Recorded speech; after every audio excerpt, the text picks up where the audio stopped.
Let's stop lying to ourselves, right? I mean, we sit here and we draft these rookies and we pretend that they're for sure going to be on our rosters through the next 5 seasons. In reality, it doesn't work like that. In reality, what we all do is we all sit there every single day staring at our dynasty teams, sending out 30 offers a day and trying to make as many deals as possible. So instead of sitting here and trying to evaluate what these rookies will be through the course of their NFL careers, instead, I want to take a different approach, and I want to look at year one expectations for these players and then say, if they hit their expectations, where is their dynasty value in year two? Because should we just be drafting the guys in order of who will be most valuable 12 months from now? But before we get into it, make sure you go down there, drop a like on this video, subscribe to the channel if you play Dynasty Fantasy Football. And of course, if you play Dynasty Fantasy Football, you are going to love flogfantasy.com. Over there on flogfantasy.com, you can find access to all my Dynasty rankings, all the Dynasty rankings and premium content of your favorite Dynasty Fantasy Football creators. And when you sign up with promo code FLOCK, you're going to get 30% off any subscription. And on top of that, with promo code FLOCK, you are going to be getting access to yours truly breaking down your Dynasty team in a personalized podcast. But I think that should be about it. And let's just go in order here. If we're going to be pulling up flockfantasy.com and looking at the expert rankings, the number one guy is Bijan Robinson, right? I mean, it's not even interesting saying, oh, okay, who's the top rookie? We all know. What's more interesting is seeing where he's ranked among all other players in startup drafts. So if you sort by my own rankings, of course, I have the top 6 quarterbacks ahead of him. I also have the top 2 wide receivers in Jefferson and Jamar Chase there as well. But I'm already slotting in Bijan Robinson at 9 overall. I'm putting him ahead of Lamb. I'm putting him ahead of Lamar. I'm putting him ahead of Watson. I'm putting him ahead of Justin Fields. And in reality, I think that this is fair, because if you're looking at year one expectations for Bijan Robinson, we head over to Underdog Fantasy right now. He's being drafted as the running back 2 in drafts just for 2023. What happens if he comes out and he's a top 3 running back this next year? If he's a top 3 running back in year one, I can guarantee you he is going right here, if not higher. You could see Bijan Robinson possibly leapfrog some of those elite quarterbacks or leapfrog some of the elite wide receivers. And the perfect example of this, right, is actually going to be Bryce Hall. Because with Bryce Hall, I love him, you love him, everybody in the Dynasty community does. And we have to just sit here and think, well, Bryce Hall was not necessarily the same level prospect as Bijan Robinson. Bryce Hall's rookie season, he flashed, but tore his ACL. And now going into year 2, coming off a torn ACL, people are viewing Bryce Hall as a cornerstone dynasty asset, as they kind of should. But that's just how people view these elite level running backs, which is why you have to rank Bijan Robinson this high day one if you're looking at year one expectations. Now, if we're going to go over and look at the next guy in Bryce Young here, who's actually behind Anthony Richardson for a lot of dynasty drafters, but on flogfantasy.com, we do have it Young at 2. You'll see that the expectations this next season aren't nearly as high as what you would have with some of these other rookies, right? You actually have Bryce Young going down there as the quarterback 23 in underdog drafts right now. He's currently going right ahead of Trey Lance, Kenny Pickett, Jimmy G, CJ Stroud, and directly behind Stafford, Love, as well as Derek Carr.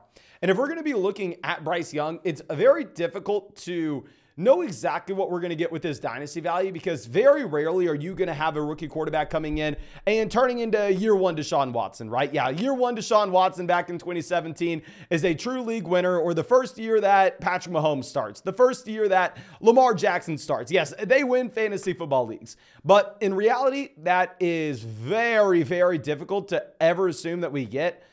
A more reasonable assumption is that you do have Bryce Young coming out and being a low-end quarterback 2 this next year. And if you're looking at where he would be in terms of overall startup rankings at that point, if he flashes anything, he's going to be ahead of all those tier 2 wide receivers, the guys like Garrett Wilson, A.J. Brown, Amon-Ra St. Brown, Jalen Waddle. He's already ranked there in startup drafts, so there's not too much value to be had with Bryce Young. What's very interesting is looking at Anthony Richardson's ADP. Right now, if you're looking at Anthony Richardson on flogfantasy.com, this is a player that is going at the end of the second round of startup drafts. And to be honest with you, I think maybe this is a little bit of an oversight by me. Because if we're going over to see what year one expectations are for Anthony Richardson, right now in underdog drafts, he's being drafted as the quarterback 10. Now, there's a strong reason for this, of course. It's rushing upside, rushing upside, rushing upside. You definitely do have a higher ceiling with Anthony Richardson than what you have with possibly Bryce Young, right? But if you're looking at year one expectations for Anthony Richardson to be a low-end quarterback one, if that were to occur, Anthony Richardson is a locked and loaded round one startup pick. Look at Justin Fields, who has less draft capital. Look at Justin Fields, who at the end of the day just got the number one overall pick in the NFL draft. And where is Justin Fields valued in startups? As a round one asset in fantasy, because he's an extremely young quarterback that managed to post a quarterback one season in year two starting. It doesn't really matter the real life play, because if you're going to score that many points running the football, you have to be exciting. So in my mind, after looking at year one expectations for Anthony Richardson to say, well, hell, if the rushing upside is going to make him a low-end QB1, high-end QB2, I probably need to move him up my rankings a bit. I think he should probably be up there as an early second round startup pick. Now, going over to our next guy, you are looking at CJ Stroud. Stroud's in a very similar camp to Bryce Young, right? The expectations year one are extremely minimal. Now, what's very interesting is with Houston going through and trading away their 2024 first to essentially move up and grab Will Anderson, it does put Stroud in a more difficult situation in the long term here in Houston. It's going to be harder for the Texans to go out there and grab that solidified alpha wide receiver. I mean, a lot of people thought they were going to have Stroud, then grab JSN at pick 12, and then all of a sudden have that 2024 first to play around with as well. So obviously it's a little more difficult to this point, but that's besides the point. I do want to go over to Jackson Smith-Njigba, who right now in underdog drafts is going as a mid-wide receiver 3. He's going as the wide receiver 30, currently directly behind Chris Godwin, Michael Pittman, Christian Kirk, Terry McLaurin. And then if you're looking at where we currently have him on flogfantasy.com, I mean, we currently have Jackson Smith-Njigba is up there in the overall expert rankings as the wide receiver 13. If you were looking at my rankings instead, he is the wide receiver 11. And if you have JSN going out there and assuming that he's like a wide receiver 4 to start the year, wide receiver 2 to finish this season, I want to be comparing Jackson Smith-Njigba today to where we have Drake London in Dynasty leagues, right? Because the same thing when we're comparing how people treat Breece Hall going into year 2 and trying to assume that they're going to give the same treatment to Bijan Robinson going into year 2.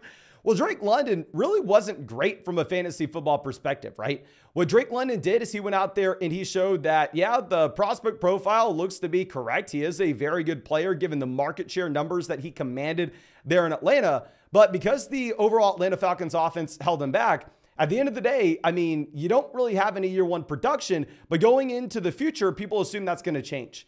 Well, we may see a similar sentiment with Jackson Smith-Njigba in that maybe he may not really be that top-end producer year one, but then when you have Tyler Lockett leaving in 2024, 2025, people are going to be so excited about JSN that in my mind, I would say year one expectations for Jackson Smith-Njigba are significantly higher than what Drake London did in his own rookie season. And knowing that Jackson Smith-Njigba as well is a better prospect than Drake London was, in my mind, you have to have JSN over London. But going over to our next guy, we're going to be looking at Jamir Gibbs, who right now in underdog drafts is currently going as the running back, I believe, 14, which is a little crazy to think about because underdog fantasy is going to be half PPR, not full PPR, and obviously kind of prefer Gibbs in that full PPR format. But honestly, with where he's going in underdog drafts, this is why I recently had to move him up my Dynasty rankings. We moved Jamir Gibbs up to the running back 4 in Dynasty. I currently have Breece Hall, Bijan Robinson, Jonathan Taylor all ahead of him. But the main thing I was looking at with Jamir Gibbs, right, is Travis Etienne versus Gibbs. Where if you're looking at year one expectations, you have Etienne as the running back 12 on underdog, and you have Gibbs as the running back 14. So you have these guys with very similar expectations this next season. And you have Jamir Gibbs as a 21-year-old player, whereas, I mean, Travis Etienne now is going to be going into year 3. At the same time, Travis Etienne stayed 4 years at Clemson. So, I mean, Travis Etienne is 24, going to turn 25. So that is a recent change that we had to make in our Dynasty rankings, because if you have Gibbs going out there as a low-end RB1, high-end RB2 this next year, especially if David Montgomery looks a little shaky in 2024, I think Gibbs could honestly jump Taylor, jump Breece Hall in Dynasty rankings in 2024. Now, going over to our next guy, let's go ahead and let's look at what we have with Jordan Addison. What's very interesting here with Jordan Addison is he is going significantly ahead of Quentin Johnston in underdog drafts this year. If you're looking at Addison, he is currently going as the wide receiver 34 off the board, and that's in comparison to Quentin Johnston as the wide receiver 43. So honestly, in underdog drafts, I really haven't been drafting a lot of Addison. I've been grabbing Johnston at a significant discount in the majority of these drafts. I do understand why Addison would have higher year one expectations. Like if you think of what it's going to take for these guys to get on the field, you still have Keenan Allen, you still have Mike Williams, you still have Austin Eckler in Los Angeles for Quentin Johnston. Now, of course, I don't expect all of those players to be there in 2024. I definitely think you're going to have 1 to 2 leave that offense. But in the case of Jordan Addison, you have Hawkinson, you have Justin Jefferson, then a clear path to get on the field as the wide receiver 2. So maybe if you really wanted to play the game of saying, I'm going to chase year one production, I'm going to go ahead and get Jordan Addison, you can do that. I personally am not changing my rankings because of this, because I think that dynasty owners will be smart enough by the time we get to next offseason to then see the fact that Mike Williams is leaving, maybe Keenan Allen's leaving, whoever the hell's God in Los Angeles. And then at that point, adjust their dynasty rankings to move Johnston ahead of Addison, despite whatever the year one production looks like, especially considering the fact, obviously you have Herbert there. But of course, real quick, if y'all actually want to get into a draft, you'll know we're referencing Underdog Fantasy. This is where everybody's drafting right now. On Underdog, you have best ball drafts where there's no time commitment at all during the season. They launched Best Ball Mania, which is a $25 buy-in, $15 million prize pool. We won $150,000 on Underdog last year, drafted over 700 teams. We will again this season. We're drafting it every single day on the live stream. If you want to get in a draft on Underdog Fantasy, you can find the link in the description. Find it in the comment section. Sign up with promo code FLOCK. You can get a 100% a positive match. And if you're a member of FlockFantasy.com and Underdog Fantasy, we got some special things coming your way very, very soon. But now going over to our next guy, Zay Flowers is right in line kind of with Quentin Johnston in year one expectations. In that Johnston, wide receiver 43, Zay Flowers, wide receiver 44. In my mind, the Zay Flowers situation is not going to change too much in the long term, where I feel like this isn't necessarily something that we need to be reacting to too much. The low expectations overall for both wide receivers, right? But the reason I'm willing to bet on Johnston, not only do I think he's a better player, but at the same time, I just think you have a situation that's going to change for the better in 2024, where it's very difficult to say that same thing's going to happen with Zay Flowers, right? Like Bateman's still probably going to be there. Mark Andrews still probably going to be there. Now going over to a running back, we are looking at Zack Charbonnet being drafted as the running back 32 right now. So it's a mid running back 3 on Underdog. And what's interesting is trying to project this out with the backfield split with Kenneth Walker. Kenneth Walker is going to be going in round 5 in the majority of these drafts. And if we're looking at Kenneth Walker, this is a running back that I was all in before the NFL draft, but to see the team investment into Zack Charbonnet by the Seattle Seahawks, I do think the ADP for both these backs this upcoming season is probably close to being correct. I do think it's going to be a backfield split where you have, maybe 60 to 65% of the backfield going to Walker, 35-ish% going in the direction of Zack Charbonnet. I think Charbonnet is going to be the better pass catcher. So it's very, very interesting with Charbonnet. Now, I do want to look at Dalton Kincaid as well, because Kincaid is a player that people are very excited about this next year. Obviously, you've heard everybody and their mom talking about Dalton Kincaid going and playing in the slot, blah, blah, blah. Dalton Kincaid's going to be in the perfect situation in Buffalo where they look to throw the ball a ton. You've all heard it before. But going over to flockfantasy.com, y'all know we talk all the time about year one tight ends not doing anything. And what I love to see is what you had with the article Zach put out on flockfantasy.com titled Lower Your Expectations for Rookie Tight Ends. Because if we're going to go through and look at this, top 12 rookie fantasy seasons for first round picks, 2 out of 9, 22% hit rate. Second round picks, 0 out of 18, 0% hit rate. Third round picks, 0 out of 29, 0% hit rate. If we're going to lower this bar down to, say, top 20 rookie fantasy seasons, 3 out of 9 for first round picks, 3 out of 18 for second round selections, 1 out of 29 for third round picks.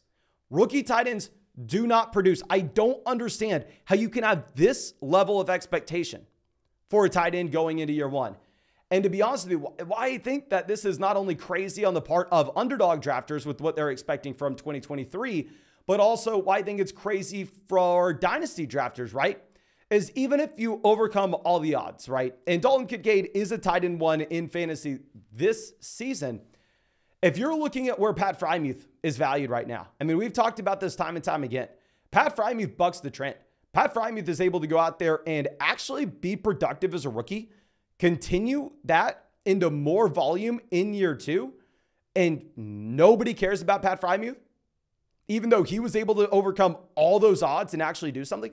So in my mind, the thing is, when you're betting on a player like Dalton Kincaid, you are betting on him to overcome everything.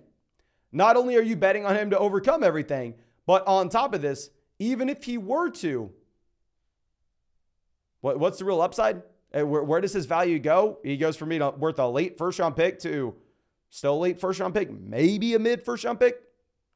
So I don't know. I mean, obviously, if you draft in like a league where you have to start two tight ends, that'd be a little bit different. But I do think that's all I have for you. Again, thank you so much for being a member of the flock. Let me know if y'all enjoy this style of video, and we can definitely go through and look at some later rookies as we do this. And just want to kind of have realistic expectations for these rookies, and drafting in a lot of these underdog drafts has changed my mind. Like I said, we've had to move Anthony Richardson up our dynasty rankings, had to move Jamir Gibbs up my dynasty rankings. I mean, just having to make those tiebreakers, right, in your dynasty drafts between maybe a Travis Etienne and a Jamir Gibbs, having realistic year one expectations and where they're being drafted on underdog, and then applying that to where their 2024 value could be. I just think it's a really useful exercise.